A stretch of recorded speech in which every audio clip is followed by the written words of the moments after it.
yani eji hastım bejim yani vakti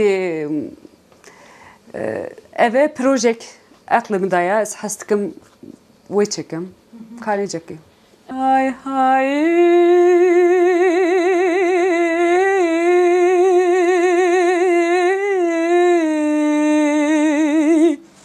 de bavu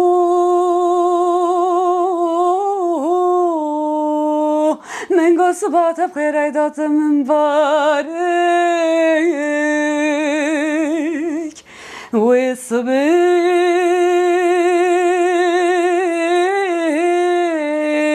مسكرت قلت يا كوني يا ريك أخيك yaratam çetrasat bir ozahat mübarek ah eker yaratanım çetrek kula halebeke amala babete sale carek ve sabı mesakiri tegirti kavne ya rek heke yaratam çetrasat bir ozahat mübarek heke yaratanım çetrek kula halebe bilake amala babete sale carek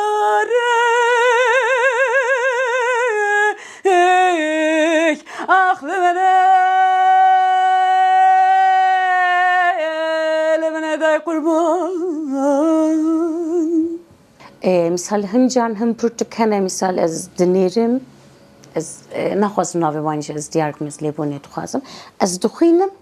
Tirkiye hatiye nivîsandin Tirkiye hatiye çapkirin lê ez dizanim ku li wir dere tema Kurdiyek heye tema çanda Kurda heye an jî çîrokên Kurda ye bajarê Kurda ye çiyayê Kurda ye ez vana ez yani rahet tê diyar kirin hewce em zêdetir vebêjin em zêdetir em binivîsînin û em zêdetir em çîrokên xwe an jî fikrên xwe em belav bikin. Ya biraz xeyalimda yani li ser berhevkariyê ya yekem ew bû ku ji her bajarê yani em ji bo welatê xwe ez dibêjim ji her bajarê welatê xwe ez hani çîrokam ez derxim çîrokam binivîsînim anha jî xeyalimda herî mezin li ser çîrok û çîrokbêjiye waye heta ku ji destê min bê ez ê ji her çar perçen jî ez ê xwe bigihînim çîrokan ez ê berhev bikim û gel rojek derfeteke wî sahebet ez ê li her çar perçen jî ez çîrok vebêjim û misal li ser jiyana xwe de jî misal ez biçim kîjan bajar ferq neke ji bo min hema li wir dere ez heta ku ji destê min tê ez kameraya xwe vedikim danî dikim li wir dere û çîrokan vedibêjim û time bû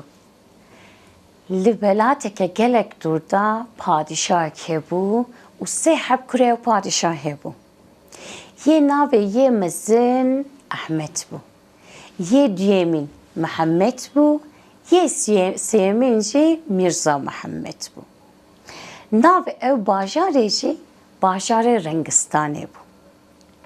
dibêjin padîşahê ew bajarê gelek padîşaheke baş û gelek padîşaheke qenc bû ji bo tebaya xwe jî her tim miroveke adil bû baxçeyeke padîşah hebû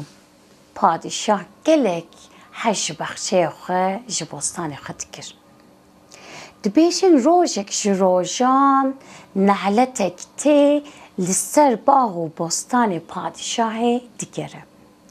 û di rojekê de bax û bostanê padîşah hişk dibe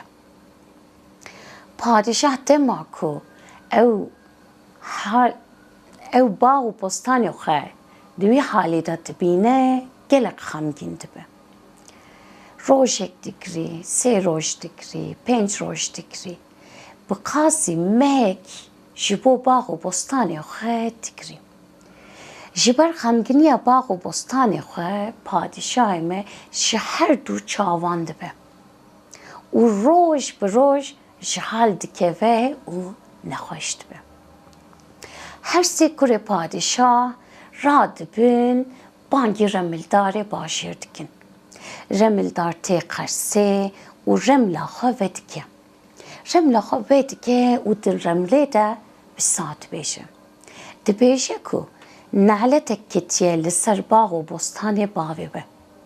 Ji ber ev nehletê jî bavê we xemgîn bûye û ji her du çavan bûye.